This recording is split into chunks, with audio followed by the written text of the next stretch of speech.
दुकानातल्या हार्मोनियमवरनं बोटं फिरवताना, गिटाराच्या तारा छेडताना कधीतरी अचानक 20 वर्षांपूर्वीचं ते वाक्य कानात घुमायला लागतं.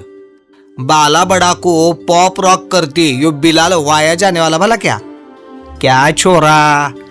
चाचा आणि मामूचे हे टोमणे ऐकून दादाजी सुरकुतलेला हात डोक्यावरनं फिरवत म्हणायचे, उनकी तरफ ध्यान देऊ नको बिलाल, संगीत कोणसा भी रन दे, उससे रूह को सुकून मिलने होना बाबा. दादाजींच्या या शब्दामागचा विचार मनात झंकारत राहिला आणि एक दिवस सूरतालाच्या या जादुई दुनियेचा दरवाजा उघडला. वाद्याचं हे दुकान सुरू करताना एक ठरवलं, इथला कुठलाही व्यवहार हा आनंदाचा सौदा होणार.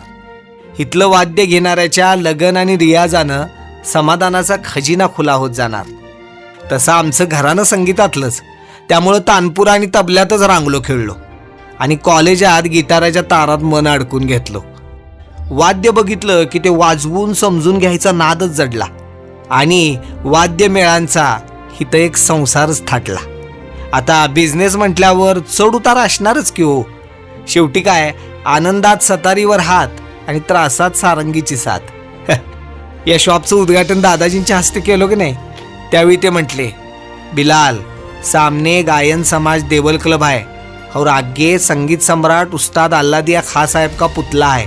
इनका बड़प्पन याद कर को दिल से संगीत सेवा करते रहने का भला क्या.